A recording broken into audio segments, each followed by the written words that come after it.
Creating an authentic and meaningful brand is absolutely critical for any company, from singers and artists to companies that sell goods and wares to charities that aim to give back. You have to have one consistent narrative that carries you through.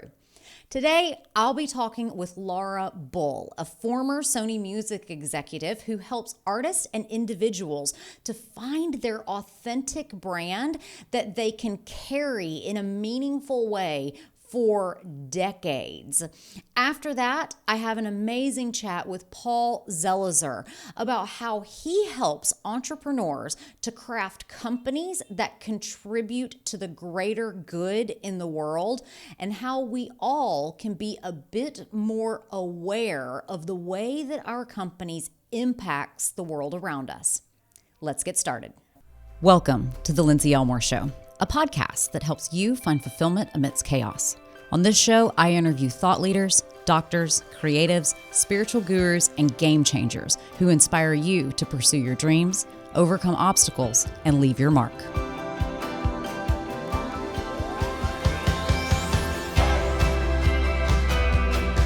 Laura Bull spent 10 years with Sony Music Entertainment, where she became one of the company's youngest executives at the age of 28.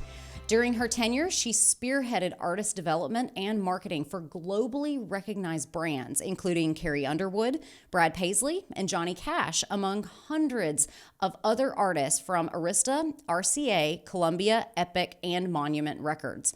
A veteran of the music industry, she has served for more than a decade on the National Advisory Board for Musicians on Call.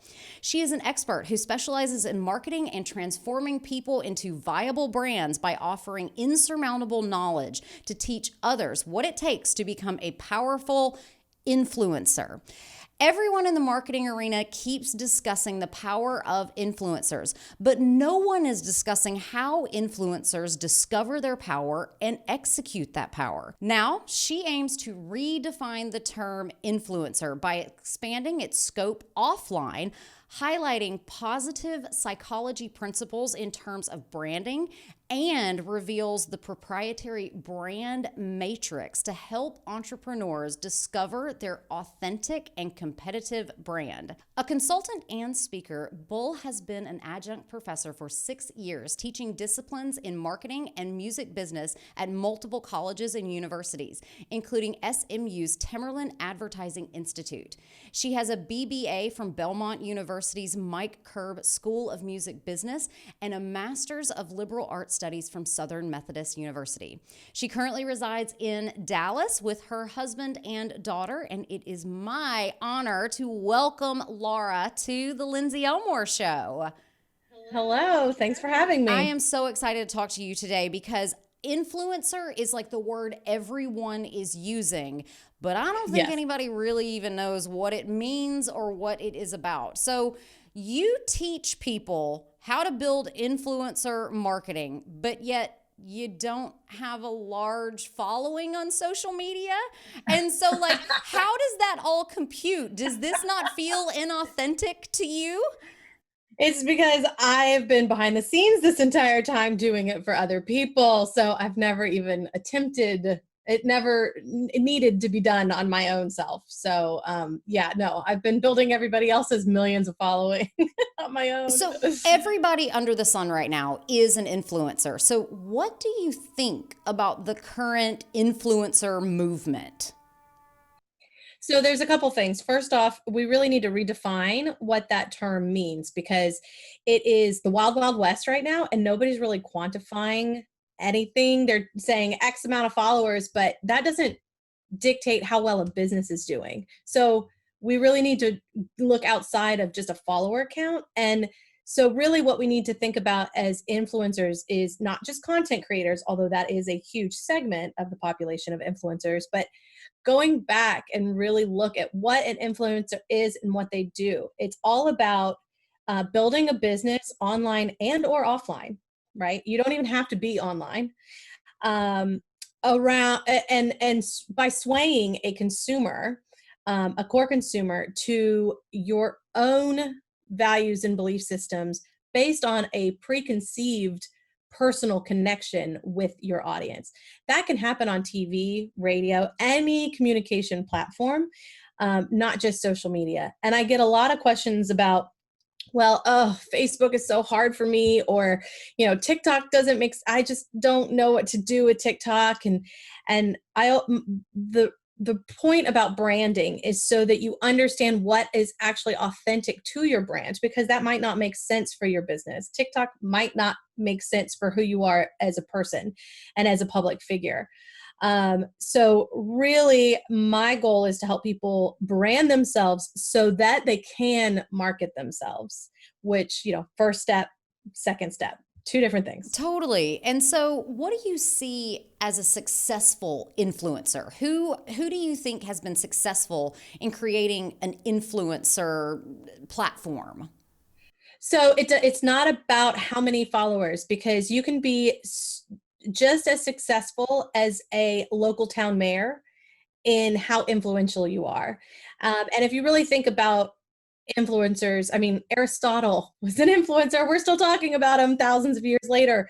I've worked influencers for 20 plus years, way before the internet. Johnny Cash is an influencer.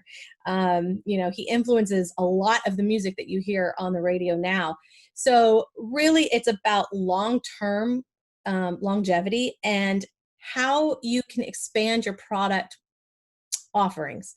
So think about product extension lines. So for instance, if a musician can sell wine and, clothing line, those are the kind of things that you're really looking for if somebody's being successful in their business. Well, my partner and I were just talking about that last night about Michael Jordan.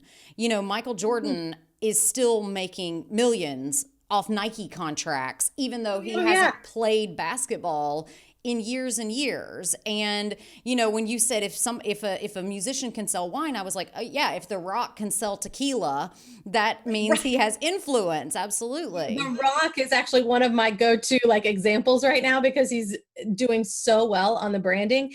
And it actually takes a lot of relearning and rethinking about brands, because in the Don Draper era, you would see a celebrity endorsement, but really, you mentioned Nike. We need to start looking at public figures like they are Nike. They have a product, they have an image, and they have to have this narrative. And how do those come together and play into one solid, clear, concise brand that a consumer can relate to? And not only that, but make it and evolve slowly over the next 20, 50 years into making them an icon, right? I mean, Martha Stewart is the same brand today, whether she, from the 70s when she started a catering company, through merchandising, through Kmart, through jail. And now she's on VH1 with Snoop Dogg, but it's a cooking show, so it's still the same brand, right? So my whole goal is to help people really figure out what those core elements of their brand are that are authentic.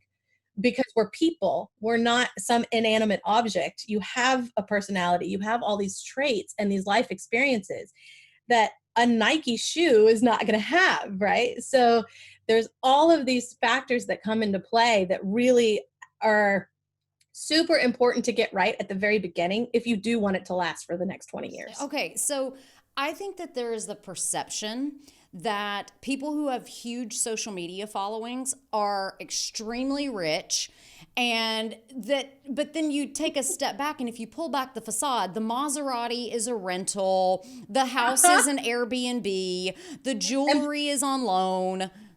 And by the way, this is not a new concept. Cribs on MTV, those were rented houses and rented cars. I mean, this is not necessarily new trickery when it comes to the marketing aspect of things, right? But the difference now is that we live in a world where we know those things because of the internet. And, you get one person, and I don't know exactly who, but a couple of people have been busted for this, taking a picture of a private jet saying it's theirs, and they're not even getting on that jet. They're flying commercial, so they just happen to be near one. So they take it and use it to their advantage. But not only that, but a large following count does not mean anything on the level of success or how brand loyal those consumers may or may not be. So, what are some other misconceptions that you see that people have about how people market themselves and how people, when people brand themselves, what are misconceptions that you think that the public has about influencers? Well, I think that the term influencer right now in the public mindset is just a very narrow view of it, i.e. Instagrammers, right? That again, they are influencers, but they are only one segment of the population. So I think that that's the biggest misconception from the consumer standpoint. But from the business standpoint, what I see from clients and especially creatives, because obviously I'm from the music industry, but I also work with a lot of entrepreneurs at this point, and they don't see themselves as CEOs of a company. And really, if you look at Beyonce, she employs hundreds of people. So you are building a business. The only difference is you are also the product. So you're the CEO and the product. And there's some unique things that have to come into play for you to be able to make that work, because that is a very difficult task for a lot of creative people. The other misconception I see from that standpoint is the confusion between branding and marketing. You know, branding or marketing is what you want to say for the next 20 days. Branding is what you want to say for the next 20 years. If you don't have a brand, you're not going to have a foundation for your business whatsoever. So it's just as important as the Nike swoosh or the McDonald's arches. You have to have something that is very consistent over time. Yeah, absolutely. And what a story, the story of McDonald's, where it was a family owned company that they just wanted to have like a couple McDonald's. And somebody came in and said, no, no, you've really got something here, and effectively stole the brand, but made it last years and years and years to come. And I could not agree with you more. When you are the CEO of a personal brand, as I am, where I am the product. Nobody's ever going to be able to come and buy out my company because I am the product. And so for me, one of the challenges that I've faced is getting pigeonholed. You know, people say, okay, well, you're just this one thing. And so I've been working to like shift my audience's perspective and be like, okay, yes, I am an educator, I am a content creator, but I also run an education company and I can Right. teach you about those things too. So tell me, what is this brand matrix that you've come up with that helps people like me, like many of our listeners, establish a brand that is going to carry them for the next 20 years? Well, it's really about what you were just saying. You know, you don't want to get too streamlined on one aspect of your brand, but you also need to focus on a core set of elements, which I call the brand pillars. And this core is going to be you need to make sure that it's consistent along, the next 20 years. And if you think about evolution, I always equate it to like a Pepsi logo. You need to take small, steady steps so that it doesn't jolt or cause a rebrand situation, which is very costly, very time consuming. So everything I teach throughout my book, especially, is how to avoid rebrands as much as possible. I mean, sometimes it's inevitable, but hopefully you don't have to do that. So the brand matrix is really the ultimate goal is to really figure out what your brand statement is. So think about a mission statement for a company, but it incorporates all those psychological elements like purpose and shared values with your audience, which is extremely important. And so if you look at a Venn diagram, you have the three core elements of a brand, which are product, image, and narrative. Okay. So as a person, your product is whatever service or product that you're selling, i.e. a musician is their music, but there's going to be I try to explain it in the sense of like a perfume bottle. There is a unique chemical composition that makes up that product. What is that for you, right? Then the image is the packaging, the fonts, the colors. What is it visually representing, how is it visually representing that product? So that's videos, websites, everything visual that needs to tell the consumer immediately with less than a second, because that's how fast our brains process, what exactly we're going to smell in that bottle, right?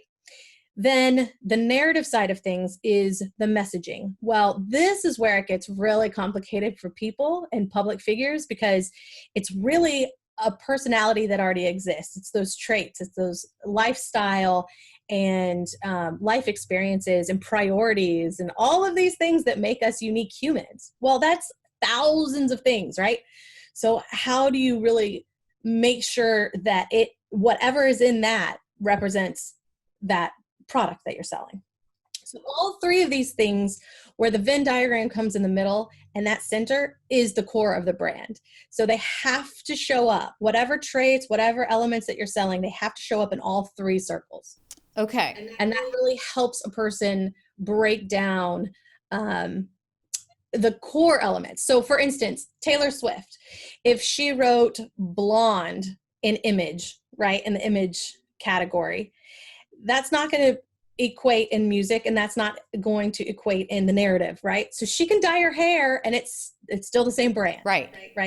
So everything on the outside is fair game. You can do whatever you want, change whatever you want. On the inside, consistency. Yeah, and it's interesting because Taylor Swift really went through a brand transformation, and it was very clear that she was taking a step in this direction, going from country music to pop. And it was a dramatic rebrand when it happened, from being, the country girl next door. And so how do people, if they realize, like, okay, I have this image, I have this narrative, I have this like unique chemical composition, all the things, and then they realize, like, crap, this is not exactly what I want to do anymore. Well, so I would actually disagree on the Taylor Swift front. I actually have a whole chapter about her, and the core elements of what she does as an artist have stayed true since she was 14. Yeah. She's still a storyteller in the sense that she literally takes stories out of her life and puts them on, right? You can talk about all the people she dates and all that stuff. The song elements, whether you add electric guitar or not, really don't matter. Those things didn't change. Things like the way she relates with her audience and how she communicates with her audience. She actually started on MySpace, where she was literally responding to every single person. And that's not changed with technology. She's still the same. And now she even goes as far as wrapping presents for people and showing up at their houses. And, she really has almost a photogenic memory when it comes to people too, that she's met. But those core elements that have followed her are really the core elements of her brand. And for instance, like the girl next door, she's always been the girl next door. She's not out there wearing, super revealing clothes, even though her style has elevated and she's starting to wear designer clothes and she's no longer wearing cowgirl boots. She's still somebody that you could take home to mom and be your best friend, right? Absolutely. Those core elements haven't changed. Now, on the flip side, Miley Cyrus, right? She was a child star, and that is a perfect example of how difficult it is to grow and evolve, especially during puberty and that time of your life where priorities are changing very fast. Like a normal, 20-year-old doesn't change their life that quickly, right? And an added element to her is she was so closely tied to Disney, and Disney being this specific brand that is a major brand transferred their elements onto her. Right. Like they do to all their Disney stars, right? Course.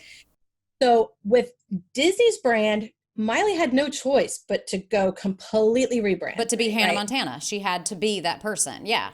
She had to completely let one brand die so that she could become what she wanted to become, right? Now, that's a gamble. Half the time it doesn't work, or more than half the time it doesn't work. But in her situation, she really concentrated on the product itself and let the product speak for it. And then she got good reviews and critics and blah, blah, blah. So, but if you notice, she's kind of mellowed out a little bit since the big reveal, you know what I mean? Yeah. So she's kind of starting to mellow out a little bit, but that's not, there's many reasons why you would need to rebrand. Lady Gaga, for instance, has been going through a rebrand over the last couple of years. Verdict is still out because her sales and albums have gone down, but she's starting to get notoriety in acting. So there's all these things that come into play. But really, if you can focus on some core elements that, again, what do you want to say for the next 20 years? I think if you can really dig in and be really introspective, it will help to alleviate potential rebrand in the future. Yeah. So, I mean, Lady Gaga, I think, is such an amazing example because she was so over the top for so many years. And if you watch her documentary, I think it's called 5'2", she just said, I got lost behind that. But very gimmicky. It was super gimmicky. And then what I think is one of her best albums, Joanne, that was inspired by her grandmother, completely tanked. And it was her trying to be her most authentic self. And that is painful. It's painful when you put your most authentic self out there and people don't respond to it. And so you've mentioned your book a couple of times. Your book is called From Individual to Empire. And how did the book come about? And what do you really hope readers of the book will get from it? Well, I think that, first off, the book came about from potential clients and people that I was meeting with. And I realized that there was this big disconnect in the marketplace about people, the world of influencers and how, 1 million followers doesn't really quantify how good your business is doing or how valuable you are as a partner with a Nike shoe, right? As a marketer, I'm looking for different business opportunities all the time. And that number doesn't help me, right? So that was one thing that I wanted to kind of clear up. The other thing is really focusing on the branding and how important branding is versus marketing, but also explaining the difference between influencer branding when it comes to a real live person that has psychological, issues coming to play and how that is different from traditional branding. If I was in the boardroom trying to figure out a Nike brand, right? So the first part of the book really dives into that psychology aspect of it.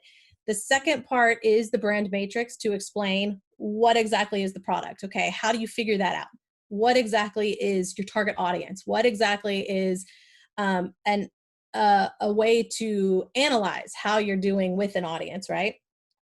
What is narrative? Because that's like, I call it the narrative age. Every time you turn on CNN or Fox News, you're talking about this narrative and that narrative. And what is that, right? So, and then what does that mean for a public figure as a person instead of just do it on a Nike shoe? And then that image, really how you can play around with the image. So that's all the brand matrix section 2. And then the third part of the book is how to boost the brand. So how to evolve like a Martha Stewart over time or an Oprah and really make that arc last as long as possible so that you can have product extensions and you can have these different audiences that you eventually gather on top of your target audience. And then I even go as far as, we have to make sure that that's authentic too. So what is private narrative versus public narrative? How do those two have to come together? I really get into Ellen DeGeneres on that one. And, again, kind of how one brand had to die before the authentic brand really took over the world, and then that connection with the audience. So there's a lot of different ways you can read the book. It is written for not only creatives and entrepreneurs who want to learn how to brand themselves at the end of the day, but it's also for marketers who are trying to learn. I have a lot of advertising agencies that they're like, we're just trying to read everything about influencers right now because we just don't know what we're doing. Those people can read this book as well and see, okay, that is somebody I want to partner with, right? They can pinpoint a good influencer brand so that they can protect the clients that they work with, like KFC, or, you know what I mean? Or whatever, home goods, or whatever it is. Right. Yeah. So I think that it's a big audience, depending on how you read it. So, how did you learn all of this? Like, how did you study all of these influencers? And how did you come to the conclusion that, like, okay, there is a matrix that is a formula that anybody can follow, or any company can say, this person has that formula that's going to connect to my audience? So it really is the 20 years of business, right? So, like I said earlier, I've been working with influencers before they were ever called influencers. Every single artist that I have ever worked with, we start with babies, and then they grow into these worldwide brands. And, trying to explain to people like NASCAR, a Sony Music logo doesn't count on the side of a car. We're not going to pay for that because we want, Carrie Underwood on the side of a car. But then how are we going to put Carrie Underwood on the side of a car? Things like that. Trying to explain that whole situation, and how, I've literally worked with 20 brands at any given time, and trying to build their own businesses out, and then really seeing how those different major elements play into the public psyche, and how, consumers react to certain things. And then, of course, this big evolution of now almost the narrative is more important sometimes than the product itself. And how does that work? Well, Real Housewives, for instance, is a good example of that. Bethany Frankel, she was a narrative before she had a real product, right? So, and then just once I left the label and started working with people outside, and expanding the different types of clients that I work with, those same issues were applying to them. So, I mean, that's kind of how, and then positive psychology just started coming into a major part of this whole thing through research, and how, there is no such thing as an it factor. Okay, how can you really look at somebody and say, okay, I can invest money in them because they have the 5 P's of a successful influencer, and so what are those? And that's kind of how this whole thing came about. So you just needed to know, so you researched it and you learned more. It's amazing how things like that work in life.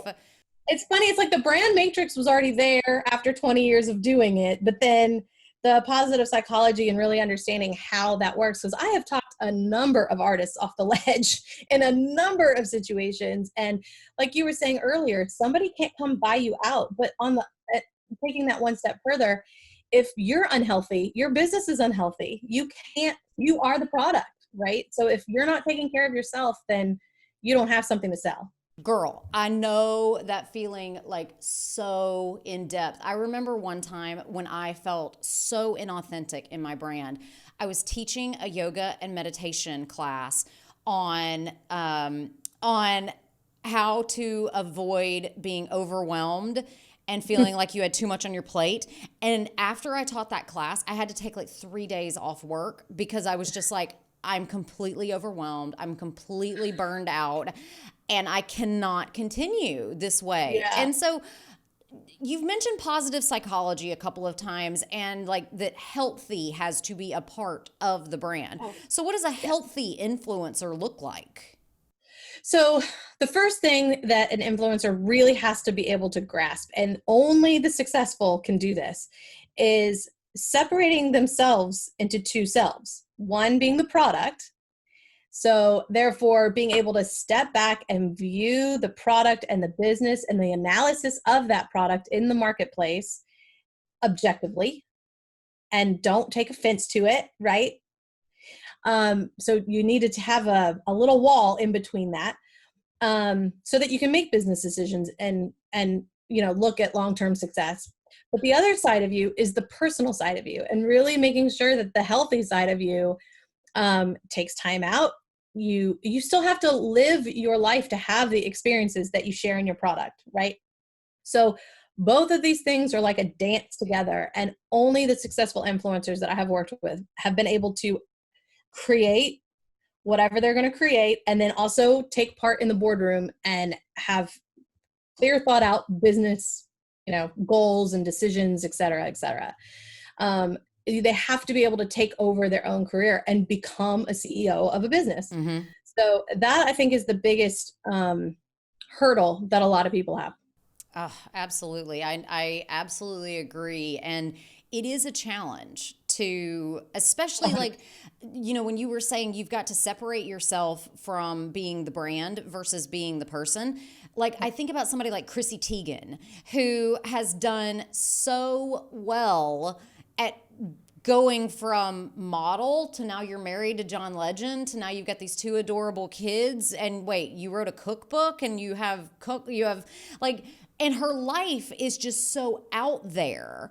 But the whole brand narrative of like, I am here to give sassy comebacks to everything. And her cookbook was so about her life, and it was so about the food that her mother cooked for her. But, there are times that I really struggle with like, how do I separate myself from the brand? And the not taking offense to what people think of your brand is so Hard. It is so hard. I am battled on Facebook because primarily people think of me as an essential oil educator, and I have long-standing ties to the company Young Living. Well, a lot of those people that are in that zone are like, you must be 100% natural all of the time.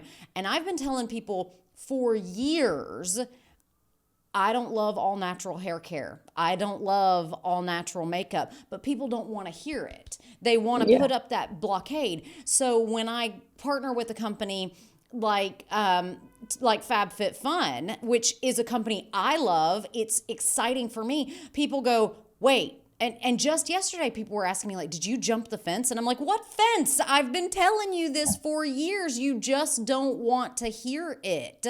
And so I know that challenge so much, the challenge to not listen to what people say. And well, you can't not listen because you're also getting feedback, right? You're getting some kind of feedback that means something somewhere. Now you have to be able to step back and say, okay, this is where this is in the priority, right? Of how important that feedback is, specifically what the source is, all that stuff, right?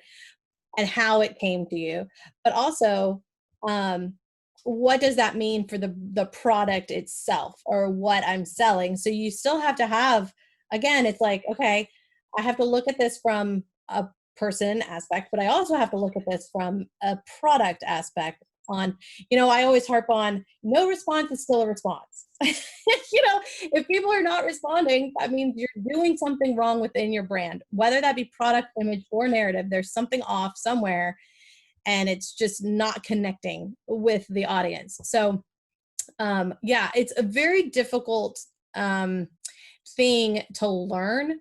And hopefully I have a lot of tips in my book because I have had to talk a lot of people off the ledge before and kind of bring it back around and, explain, okay, you should look at it this way. You should look at it this way. And I think that helps a lot. I've never had somebody read my book and not have an aha moment, like, oh, yes. You know what I mean? Like, that's what I've been trying to say, or that's exactly what I need to be doing, or anything like that. oh man, I could talk to you all day because I'm like, will you be my mentor? Like you have so much knowledge and so much awareness on how people can build themselves into these huge brands. But so before I let you go, are you ready for some lightning round questions? I don't know. I'll try. All right, here we go.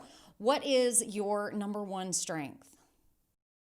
I would say perseverance. Yeah, well, that's what it takes to be successful. What's the thing that you still struggle with? I would say negative criticism, like everybody. If you could give advice to your younger self, what would it be? Everything happens for a reason. It's cliche, but it's so true. I was just telling myself that yesterday. So we're recording right now. It's May the 20th. I have been inside my apartment since March the 15th. And I just kept it's all trust the process. Just keep going. Everything happens for a reason. It's keeps that positive mind space so you don't, or mindset, so you don't go into the negativity spiral. Absolutely. Yeah. What keeps you up at night? Work, thinking of things that I should be doing this, or I should be doing that. Yeah, shoulda, woulda, coulda. Who has been your greatest inspiration? Oh my gosh, that is so many people.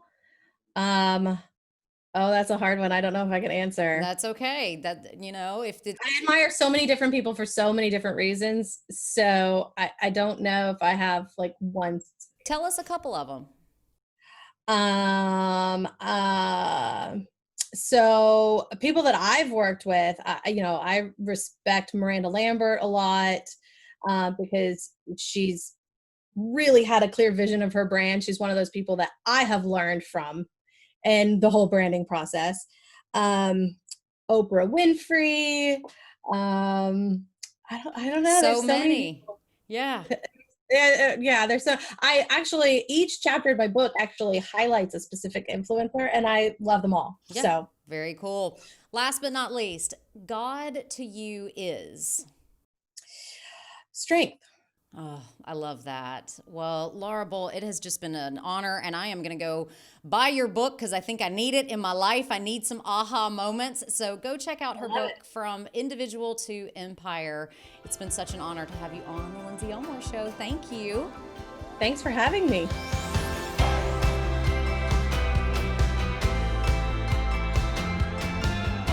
Do you have big dreams but are unsure how to put them into action? Brand Strategies Lab is the place to turn your ideas into the nuts and bolts that you need to create, revitalize, or expand your brand. It is an online business training course that helps you decide who you are, what you sell, and who will buy it. It is hosted on a brand new social media platform called Channels. If you love Marco Polo, video chatting with your friends, or Snapchat, then you will absolutely love Channels. I created Brand Strategies Lab following more than 10 years of business coaching, mentorship, reading, and personal growth. Find out more and be the first to access this new training at www.lindseyelmore.com/BSL. That's www.lindseyelmore.com/BSL. Paul Zelizer is one of the first business and marketing coaches to focus on the needs of conscious entrepreneurs and social impact businesses. He works with leaders to help them increase the transformational impact that their organizations have around the world. He is the former director of social media for Wisdom 2.0, one of the premier mindfulness brands in the world. In 2017, he founded Awarepreneurs. Two of the things that make the company known is for the very popular podcast, as well as the Awarepreneurs community, a dynamic group of more than 300 social and wellness entrepreneurs who support each other in growing their businesses while also making a positive impact on the world around them and practicing self-care. Paul Zelizer, I am so excited to talk to you today on the Lindsey Elmore Show. Thanks for having me, Lindsey. We had to switch mics. You were recently on my show, so it seems only fair, I guess. Absolutely. I loved being on your show because I think it is so important for people to understand that their company can make money as well as do good in the world. You do not have to be a behemoth, evil company. And so tell us what got you inspired to talk about this topic and what drives your passion for this topic. It's a great question, Lindsey. So I had a 15-year career in community mental health, and I live in New Mexico, which is a fabulous place. It's called the land of enchantment for a reason. But we also have some, challenges here. We're oftentimes the 50th of 50 economies. And, it's a beautiful, complex place. And I did a lot of work bringing restorative justice and working with young people who are in trouble with the law and addictions and things like that. So for 15 years, I was doing the work to try to, as best I knew how, to make the world a better place. But I always felt like we were dealing with the scraps, right? Like we were trying to I was trying to run a nonprofit agency, or I was the head of a collaborative agency, interagency coalition to work with young people and families who were, dealing with challenges. And I've always felt like we were fighting for scraps, trying to do this work. And after 15 years, I burned out, partially because, violence and addiction through 15 years, just compassion fatigue. But a big part of it is like all the horsepower's over there in business, and we're on the sidelines trying to do this, keep people alive and improve people's lives. And I got tired of it. So yeah, about 13 years ago, I reinvented myself, and I didn't know this at the time. Now we have the data that says social entrepreneurship. I didn't even know what that was. Is one of the fastest growing and popular majors on college campuses all across North America and around the world. So it's grown tremendously. And I was sort of an early adapter. I was like, I had this experience. I knew I couldn't just be chasing money in a single bottom line way. I had to find my way into something that both had that traction and energy and horsepower of business, but also I'm just wired culturally. I'm a Jew, and we're supposed to work towards, it's one of our frames, it's called tikkun. You're supposed to work towards making the world a better place, and I could not do it. And I also couldn't do it from a broke social worker place anymore. So that's a little bit of the journey of how I got into the work. So, all right, for somebody who doesn't believe it, can you really have a business that does well financially and has a positive impact, especially at scale? Like, sure, you can make an impact in a small community, but how have some of your Awarepreneurs really rolled out their ideas on the larger level? And what have been some of the greatest success stories that you've seen? That's a great question.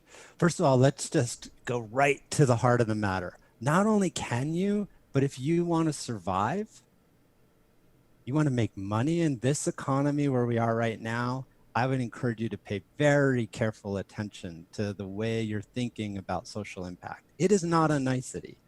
We've just seen Hertz just went out of business. They declared bankruptcy. JCPenney's went down, right? If you look at what happened in the time of, this cliff that we've just come off of, or we're still, we don't know how far we're going to go down financially because of the COVID-19 situation. Companies that were values driven navigated this crisis orders of magnitude better than companies that had it was all about just making money, right? So let's just kind of take this away from, and especially for younger decision makers, younger consumers, millennials and younger, this is not a nicety. If you want to have people who are over 70 be your clients, okay, great, but they're aging out.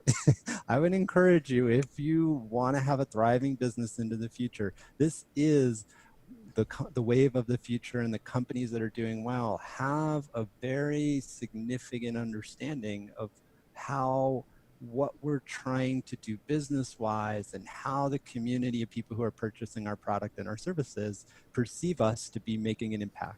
So a really good example in our community is a fabulous social enterprise called Novica, Novica, and the founder, Roberto Milk, somebody I interviewed, he's in Awarepreneurs. Roberto's grandmother was a weaver in the mountains of Peru, if I remember correctly. And she was a fabulous weaver and had been part of a multi-generational tradition of weaving that went on for thousands of years in Peru. But she really struggled financially and almost gave up the tradition because even though what she was weaving was incredibly high quality, there were so many people with their hands on the pie, so to speak. By the time it left her hands and then made to that person in the small city in her region in Peru, and then it got shipped to a big, port, and before it wound up in New York or Albuquerque in a world's goods kind of market, right? By the time she actually got a check when it sold, she got 5% of what it sold for, and she couldn't live. And Roberto was a smart guy who went to Stanford Business School and decided, I'm going to do something about it for people like my grandmother, traditional artisans. And he created an online platform about 20 years ago. He went to National Geographic and said, aren't you tired of taking pictures of cultures that are dying? Wouldn't you like to help them thrive and survive? And they said yes, and they funded his startup. And today, Novika is a $20 million a year business that's helped 75,000 artisans like his grandmother. They don't get 5% anymore. Now they get like 50 to 70% because they just package it up, and Novika has it all online. And what they've optimized for is putting as many dollars in the pockets of real world, skilled, culturally, like it's social enterprise as cultural preservation. It's a $20 million a year business that's helped 75,000 artisans like his grandmother in the past 20 years. That's some And significant scale in my world. that's very significant scale. I mean, I think for many entrepreneurs, the idea of making that first million feels like an insurmountable obstacle, but people do want to know where their goods come from. I think increasingly, especially as you said, since we've just kind of fallen off a cliff and we don't know how far we're going to fall, it's a moment to look around and go, wait a minute. Are we really just going to support 3 to 4 major companies in the world? Or are we going to do something that helps cultures as well as very small businesses to thrive and survive in this very insecure and shaky time? So when people are thinking about starting a company and they think about, okay, what is my impact on the world around me going to be? How do I set my mission, my values, my vision? What do I really want to do? What do you think are some of the most important things for people to pay attention to as they run their business in a way where they also have that social awareness? Great question, Lindsay. I'm kind of famous for asking simple. I'm a minimalist. I live in a tiny home in Albuquerque, New Mexico. I ask 4 very simple one-word questions. But if you don't do these, I think you work with a lot of wellness providers, Lindsay, and that's a audience I'm very familiar with. Just being a great wellness provider, a great coach, or whatever it is, isn't going to help you get to where you want to go. And there's a lot of struggling people in the industry because they don't ask these very simple questions. And it's also really important to ask them in the right order, I would say. So the first question is why? Roberto's why was he wanted to help people like his grandmother. It was cultural preservation. He saw what's happening in the world and the way the modern economy is interfacing with the indigenous lifestyle, and he didn't like what he saw in that intersection. He wanted to do something about it. And that why, he didn't know how to do it, right? He went to Stanford Business School to learn some skills, but ultimately even Stanford couldn't teach him. He really had to get nuanced about helping in a very particular challenge that was much larger than himself, right? Mm-hmm. So why are you doing? What are your values? And what is the impact that you're looking to have? And I think a lot of people who are good, caring people who are struggling in the more wellness or social impact space haven't really answered that question in a way that other people can understand. So they struggle to get traction. It's both you want to build the answers to that in the DNA of what you're doing. And it's also really, really helpful in your marketing when you start to tell the story of your business. The second question is who? Roberto wanted to help his grandmother, right? Lindsay, you're pretty well known and do a fabulous job to help wellness providers, right? So first the why and then the who. And again, what I see a lot is, I just want to help people. And that was where I started 13 years ago. I just want to help people. Well, there's a gazillion people who just want to help people. It doesn't work that way. If you're Patagonia, which is a values or, they want to help outdoors people in a very specific kind of lifestyle. And that's different than a supplement company that is, thinking about people's wellness and nutrition and things like that. Each who has if you're in a CrossFit kind of space, there's a vocabulary and a pacing and a lifestyle. And if you don't know it, you're not going to make it in the CrossFit space. There's language and framing and lifestyle that your who influences. And if you try to go too wide, especially in the kind of, nuanced world of the internet, the people who don't know their who really struggle. So that's why I'm really passionate about that question. The third question is what do you actually offer? What are your offerings? And, is it one-on-one coaching, or is there, you're really well known for your oils and the essential oil space, Lindsey. That's your what. But you didn't just like step into it trying to sell a bunch of oils. You ask these other questions first, right? Then you sync up the what you're offering with the who you're trying to help and the why you're in business in the first place. And then the last question is how. And that's more in the strategy and kind of, what are you getting into the nuances there? Are you going to do a podcast? Are you going to do a one-on-one networking thing? Are you going to do Facebook ads? Whatever. You get into the more strategic levels. Notice we put that at the end. What I see a lot in this space is people go, I call it marketing by shiny object. Video is really hot, right? Podcasting's really hot right now. I'm going to launch a podcast. Well, it doesn't really matter if you don't have some of these other questions dialed in. Then you're just going from marketing strategy to marketing strategy and probably won't get the traction. So again, it's why, then who, then what, and then how. And if you sync them up and really spend some time with each of those, your business will get a lot more traction than somebody who hasn't done that work. I completely agree. I think most people approach their business as, I sell this pen. Do you want to buy one? Versus this is the best pen. This is the best pen you have ever had. The ink flows easily, the this, the that. No one cares. It falls on deaf ears.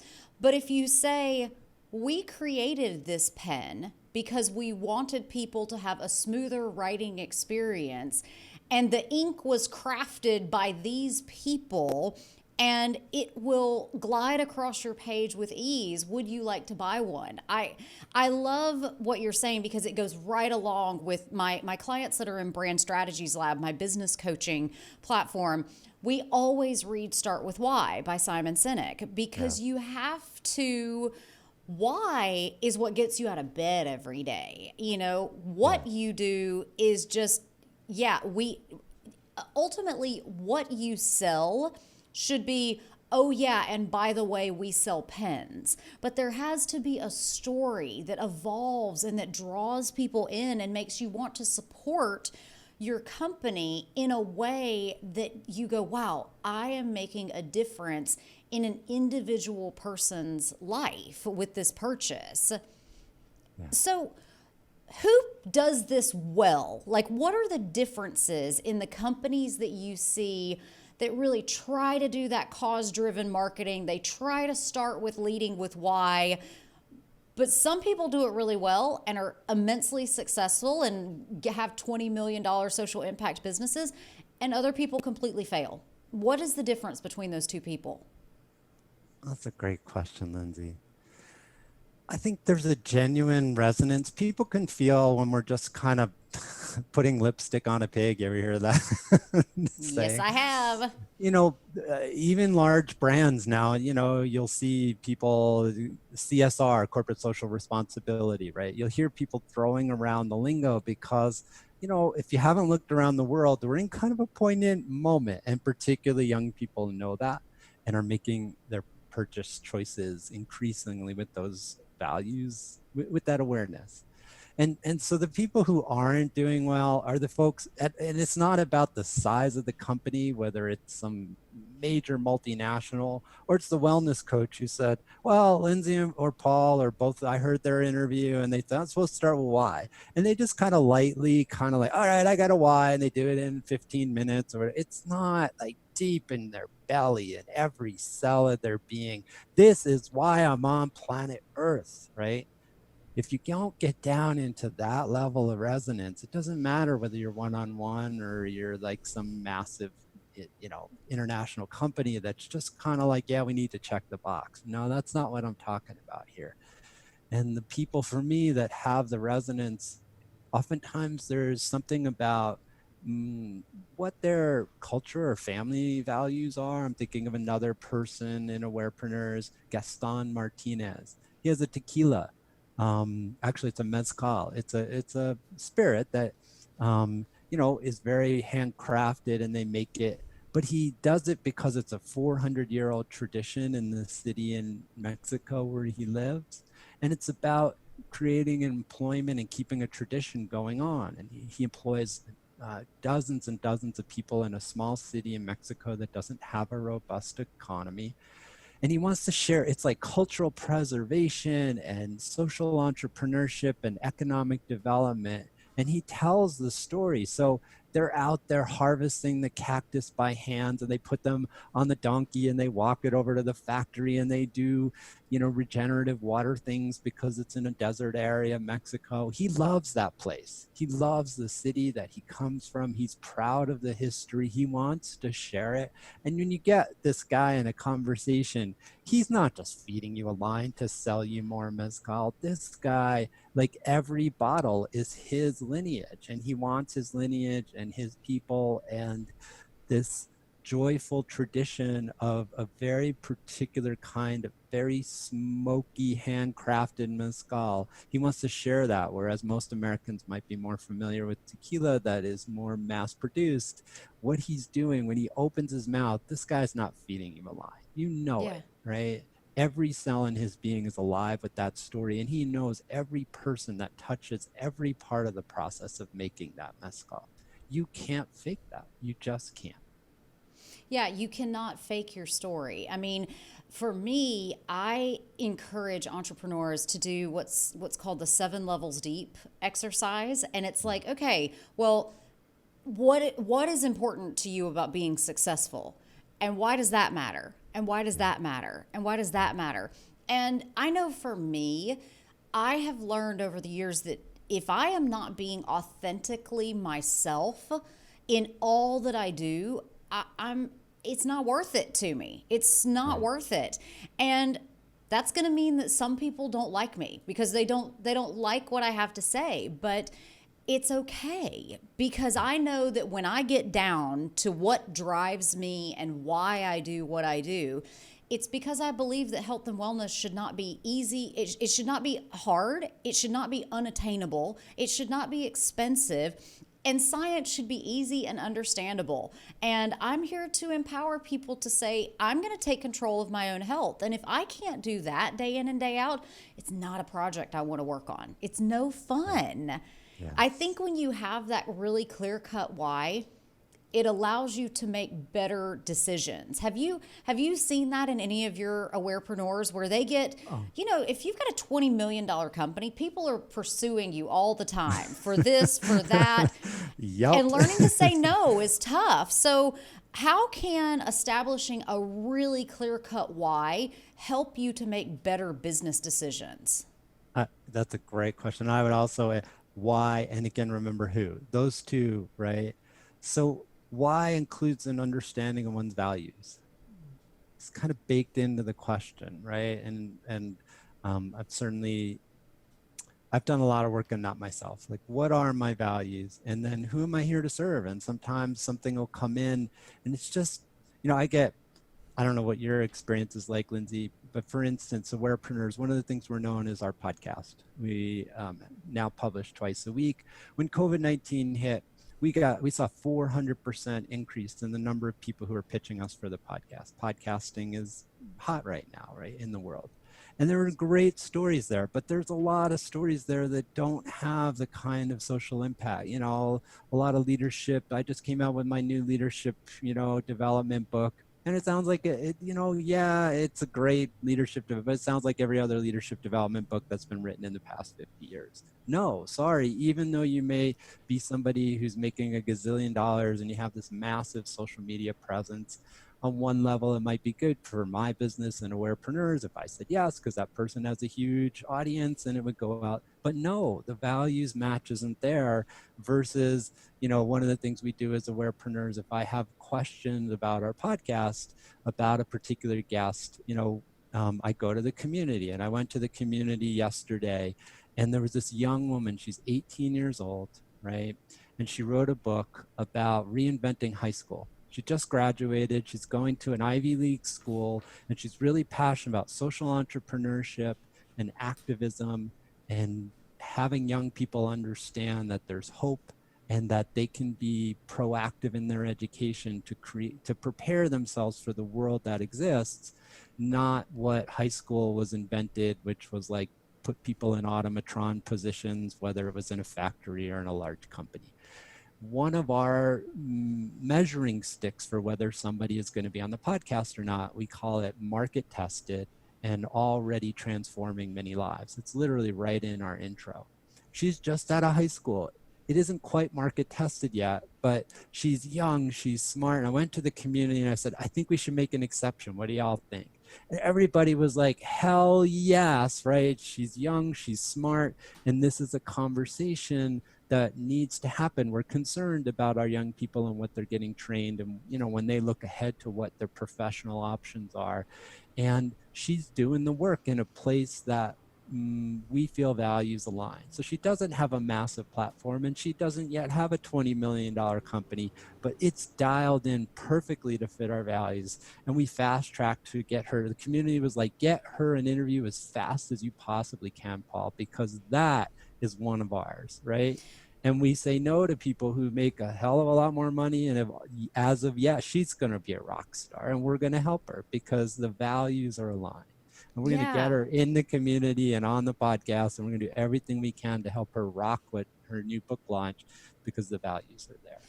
Well, it's one of those things. The thing I love about the Awarepreneurs community is if you rise, we all rise. And that, I think, is a beautiful thing, because business does not have to be about like, we're all in competition with each other. What Paul does, Lindsey cannot do. What Roberto does, you can't do. We can't do the same things because it's not our journey. It's not our story. And so I love the idea of saying, this girl's got something to say. Let's listen to her. And because when she rises, we all rise together. And that's a beautiful, beautiful community to craft and know that everyone has a space within the universe. And that's a really powerful, powerful thing. So some people think that doing good, impactful, meaningful work has to take more away from your business.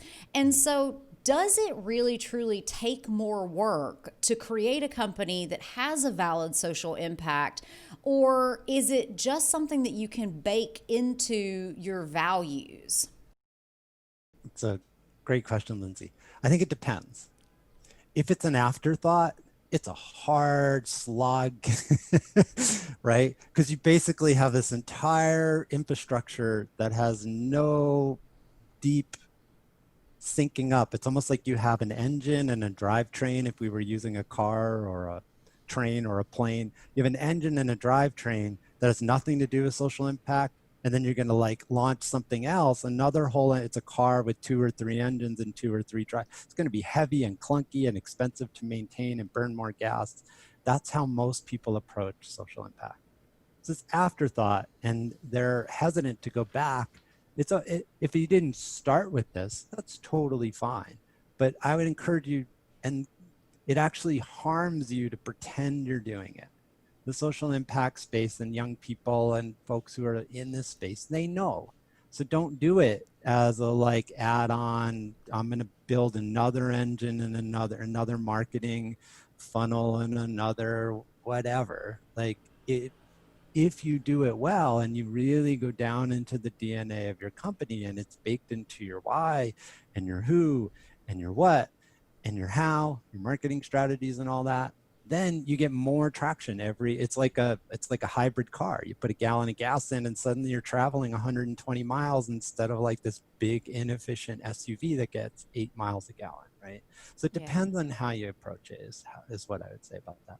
I think it comes down to, is this authentically why you are in business? If that is true, then it just becomes so easy to get that message out there. And like you said, people see through the crap so easily. You cannot fool people when it comes to your marketing. You have to genuinely want people.